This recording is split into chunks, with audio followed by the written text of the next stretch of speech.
Tai ką, sveiki visi iš Tokijo oro uosto. Tikliau, Haneda, ne, Naritas oro uostas Tokijui. Mato, Tokijus turi 2 oro uostus. Tai mes atvykom į oro uostą, kuris yra gan toli nuo centro. Tai va jau nusipirkom bilietus. Važiuosim autobusu. Šiandieną bus toks video, pasižiūrėsime, kaip atrodo Tokijus, tas pirmas įspūdis visas. Keliausim, pažiūrėsim, kažką užkasim.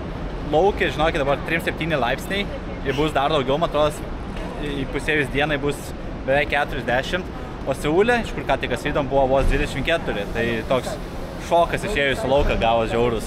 Bet nieko. Skrydis į Seulą truko 2 valandas, tai gan greitai atskridom, smagiai, geras skrydis buvo. Tai va, tai susitiksim, kai užsidėsiu viduj. Tai va, kad matytumėt, kiek toli yra oro uostas nuo centro, tai va, mes esam čia. Nu, Tokijos centras, į kurį važiuojam, yra štai čia. Nemažas kelias. Bilietas 2 žmonėms nuvažiuoti kainavo 15 eurų. Tai gan pigiai. Tai mes dabar važiuosim iki Tokijo pagrindinės stoties. O šiandien grįšime biškį namo, pasidėsim daiktus, persirengsim, atsiprausim ir tęsim savo kelionę.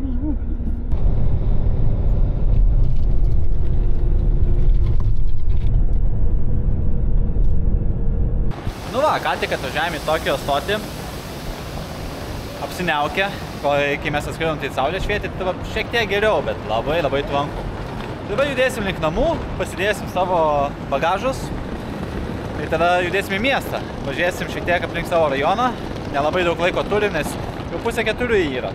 Nes mes atskridom tai apie 12, bet mes kokią 1,5 valandą užtrukom imigracijai visoje, nes ten labai didelis populizmas, reikia užpildyti visokiausias tai kortelės apie save. Ir visi tai turi daryti ir labai didelė eilė gavosi žmonių. Bet nieko, va, atvykom 3:30, kol mes viską susiruošim, kol pasidėsim, bus jau tikriausiai 4:30. Ir tada pažiūrėsim, ką galim dar šiandien nuveikti. Tai va, einam pagrindiniai stoty ir labai daug matom Pokemonų, paveiksliukų, Charizardas, Pikachu, Bulbazauras. Smagu, miela, ne tai viskas rimta. Kurį laiką ėjo mes įprastai dešinę pusę ir prisiminėm, kad japonai vaikšto kairę pusę. Galvojom, kad jie visi žmonės mumis taip daužasi. Bet nieko, va, perėm į geresnę pusę. Realiai va, dabar išlindom į lauką iš stoties. O, įsižas, perėjos kažkokios tai. Mėginam eiti. Labai šukoja. O, kaip draugiškai įleido jį pagaliau. Jiems ne karšta. Ai, pažiūrėkit, nugaroje yra ventiliatoriai pas juos. Geras. Tai nors ir su darbinė apranga yra per 3-5 kažkur, galbūt viduj gan gerai jaučiasi. Tai kaip ir Seule, šiukšlių nėra. Niekas realiai beveik nepypina. Tai nei garsinio triukšmo nėra, nei, tiesiog šiukšlių nėra. Smagu. Tai va, ėjom, atradom pagaliau pirmąją savo tą vending machine vadinamą, maisto aparatą. Tai reikia pasiimti kažką sigerti, nes išpratėsim toj. Visas užšlapęs esu. Didžiulė drėgmė čia yra šiandieną. Urte, ką įėmam? Vandens, ne? Jo. Pokaris Sveta jau Korejai ragavau, visai neblogas buvo, ten toks saldus vanduo, bet su magniu ir panašiai pilna visokiausių tai vitaminų turėjo. Ai, palauk, aš vienintelis turiu ienų šiandieną. Gerai, to jaus. Gerai, pinigai rankoj. Mes, nežinau, ar gražą dolą turėtų duot. Bum, va, žiūrėk. Atmetė vieną. Gal netyčia korietišką daviau? Ne, normaliai. Ne, kad pamėginam. Bum, 200. Tačiau europietiškas vanduo, ne? Jo. Nežinau. Žinokit, kainos, tai va už tą vandenį, tai 8 centų kainavo. Kai prastai Lietuvoje, šiaip visoje Europai, man atrodo, jeigu maistas būna aparate, tai jis būna kokius 2-3 kartus brangesnis negu įprasta kaina. O čia, šiaip tas Evianas, čia rimtas vanduo. Euras kažkiek. Jo, Lietuvoje virš euro kainuoja, čia va, 8 centų, ir dar iš aparato. Tai gerai, apsimoka, iš čia tuo maisto aparatų ant kiekvieno kampo yra. Japonija yra žinoma dėl jų. Tai va, manau, dar šiandien kažką pasimsim iš ten. Įdomus dalykas Tokijui, ir tikriausiai visoje Japonijoje, kad šiukšliadėžių beveik nėra. Internetas, skaičiau, kad iš tiesų tai yra rimta, nesakyčiau, kad problema, bet neįprastas mums dalykas, nes nei vienos nėra. Tai ką dažniausiai žmonės daro, tai su savim turi kažkokį tai maišelį kuprinį arba tašytei. Tai mes irgi turėsim įsigyti kokį nors šiukšlių maišą, arba tiesiog plastikinį maišelį, kuriame tausosime šiukšlės kelionės metu. Nes tiesiog, jeigu randi, tai čia kaip auksinį obuolį kažkokį tai, nes vos rasim iškart viską išmesim. Vėl žiauriai karšto, eina savo.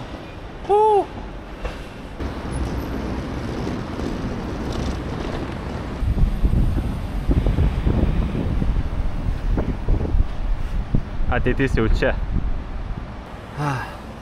Einam jau kurį laiką. Jau šiaip prie pat viešbučio esam. Reikia dar kažką nusipirmam. Tai realiai 100 jenų, tai šiaip biškai daugiau negu 50 centų. Ką jėmam? Energetinį ar sulčių, čia spėjus su gabaliukais bus tokie. Ką čia pasiimti tokį? Žinot, paimsiu šitą. Bum. Opa. O, rankas net visos šlapios. Jau žinokit, paragavau. Visai nesultis, čia pieniškas gėrimas persikų skonio. Bet labai gerai, šaltas.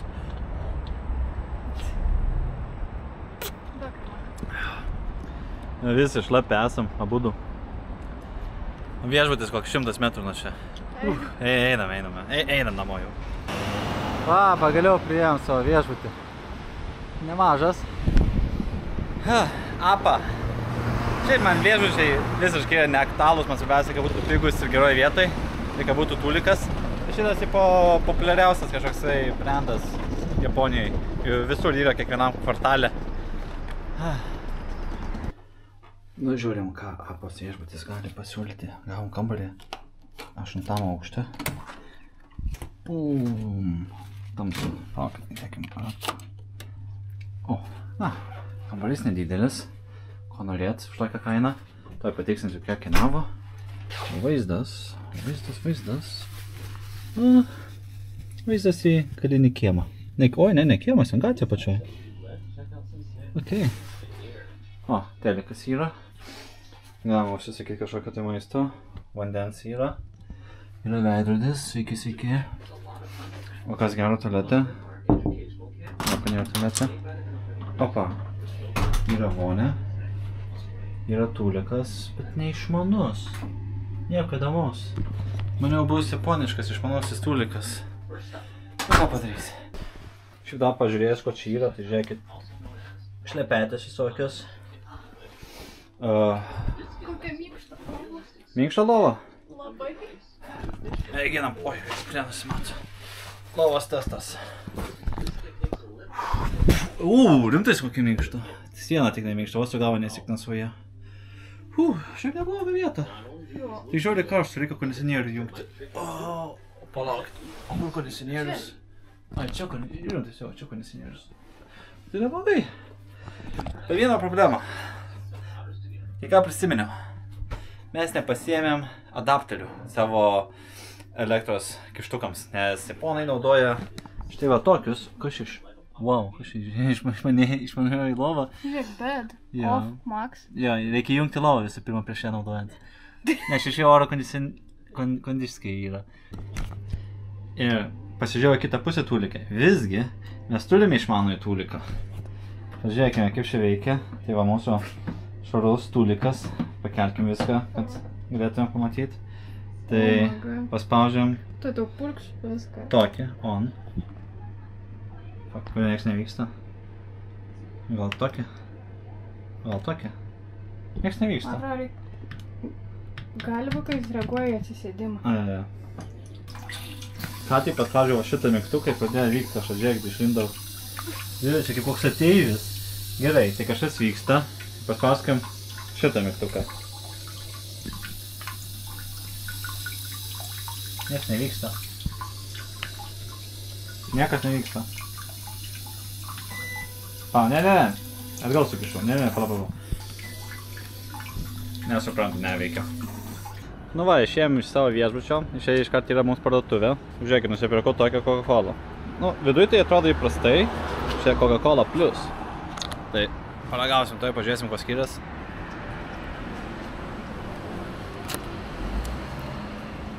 Ta pati Coca-Cola. Nieko nesiskiria. Tiesiog įpakavimas kitoks. Mumis apgavo. Nu va, išjudėjom iš viešbučio, biškai pailsėjom ten, persirengėm šiek tiek. Ir eisim, nežinau, kažką pavalgyti reikia. Dabar mes esam Ginza mikrorajone. Čia toks labiau kaip shoppingo visokie tai pastatai. Na, pamatys, va. Viskas labai aukšta. Tai kažkaip nelabai matom čia maisto. Vien tik rūbai, aikosai, visokie tokie dalykai. Jau einam kokias 20 minučių ir visiškai nerandam nieko, ką galim pavalgyti, nes čia va vien brandinės parduotuvės, didžiuliai namai. Visokie tai Gucci, Versace, Prada. Žiūri, mums tai neįdomu. Mes tiesiog bandom atrasti kokį rameną suvalgyti ar kažką panašaus. Ajai. Pagaliau ėjom, atradom maisto. Nežinau, pusvalandį mes šitam rajone ieškojom kažką pavalgyti, vien tik kiniški restoranai. Aš šiandien žinau, galbūt čia irgi yra ne japoniškas restoranas, bet jau nebegaliu. Reikia kažką pavalgyti. Einam. Nu va, pirmas mūsų japoniškas restoranas. Kaip šitas veikia. Reik tikriausiai čia, ko mes norim. Matau, kaip žmogus daro. Pasiėmė šitą. Tai ko mes norim? Aš noriu pasiimti tiesiog curry pasiimsiu japonišką, ne? Aš pasiimsiu pork and radish. Vieną žodžių. Šiaip netaip įsiaiškinau, kaip reikia čia pasiimti šitokią pusiaustą vitriną. Tai va, aš pasiėmiau kiaulienos ir ridikėlių sriubytę. Urtė pasiėmė japonišką curry. Ir aš gėrimą pasiėmiau ir krevetę, Urtė bulvių kroketą pasiėmė. Visa tai kainavo 10 eurų ir 90 centų Tokijui. Tokijos centre. Jo. Gaulis skonis.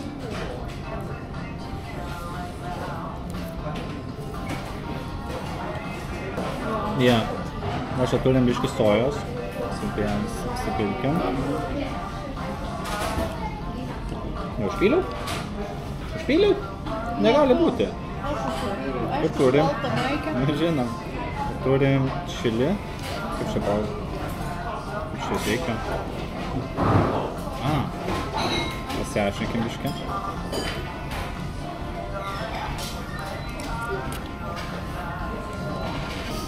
Su Urte apsikeitėm ramenais, nes abiejų labai skanus, jie negalima suvalgyti. Dabar valgau japonišką curry. Jis yra panašus į indišką, tik visiškai, nu toks minimaliai aštrus ir gan saldus. Bet irgi labai skanus.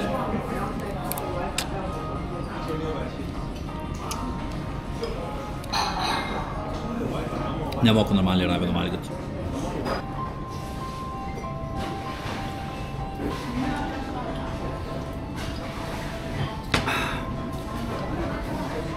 Pavalgiam, tęsim kelionę.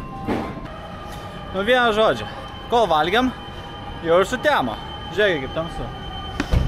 Bėda tame, kad Urtės currys, mūsų abiejų baltas maikės... Čia vyksta. Gaiščiai nevažiuoja. Abiejų jo baltas maikės ištepė baisiai. Todėl mes eisim šalia esančią parduotuvę nusipirkti po naują maikę. Nes, nu, tragiškai atrodo.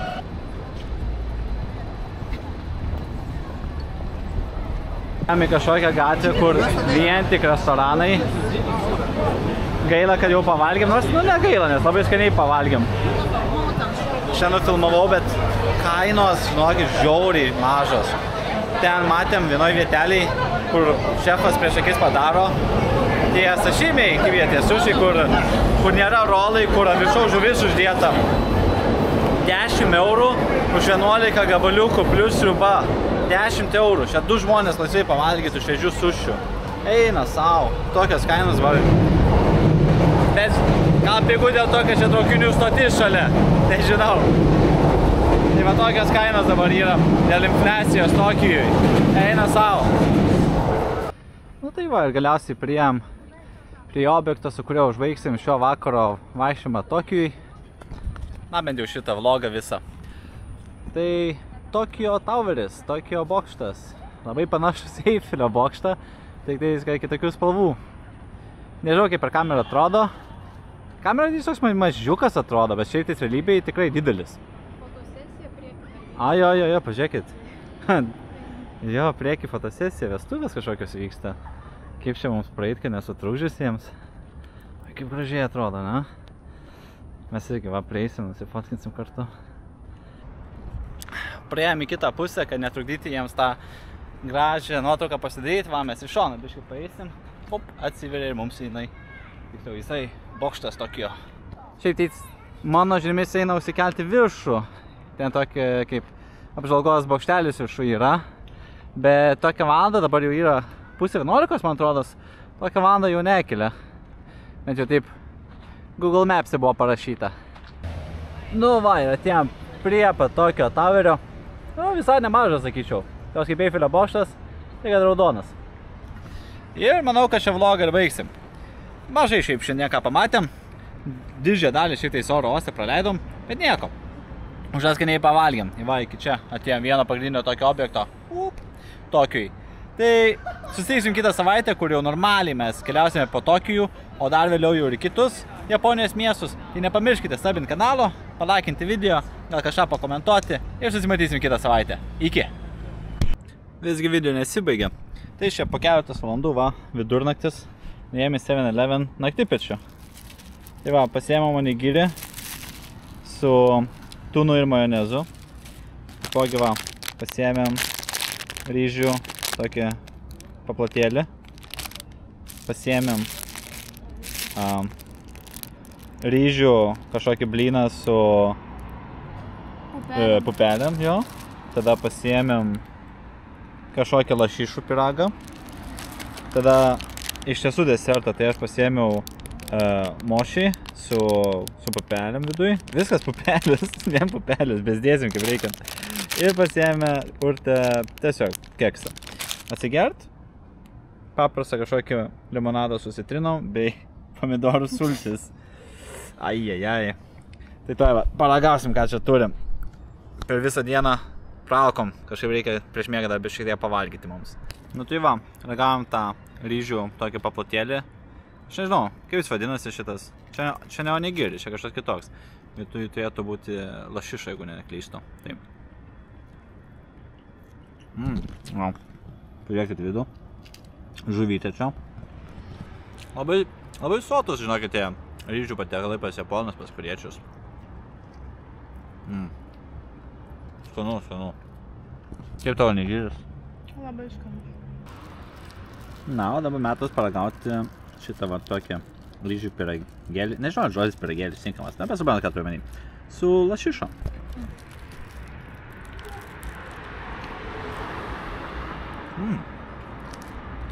Toks saldus biškis šitas. Neblogas. Prytas labiau patiko. Pažiūrėjau, šitas neblogas.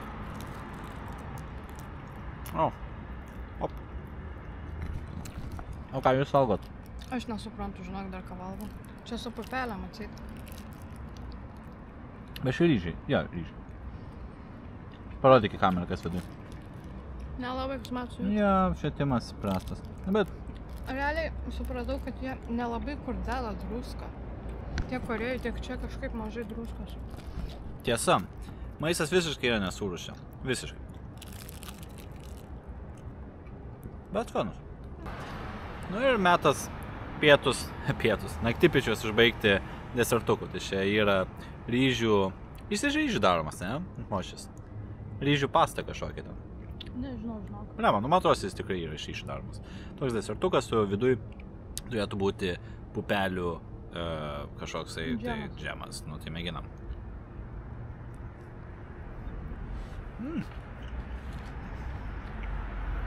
O, neblogas. Taip atrodo. Labai daug privarytos ten tas pastos pupelių. Saldus nėra. Visi bogi turi pačių pupelių, gabaliukų tokių stambių. Tas nepatinka. Jeigu jų nebūtų, būtų jis labai skanus. Bet skaniai vis tiek. Skanus, tas aš negaliu skūstis. Labai skanu. Bet Urtė turi komentarą apie japonų pomidorų sultis. Ką nori apie tai pasakyti? Jos saldesnės negu Europoje. Jos tokios keistos. Tipo pomidorai, okei, bet pas mus kažko prideda. Čia atrodo išgrėžia pomidorą ar turi. Girdėjo Urtė žodį. Tai va. Nu ir viskas, dabar jau tikrai video baigęs. Mes jau einame miegoti. Viso gero.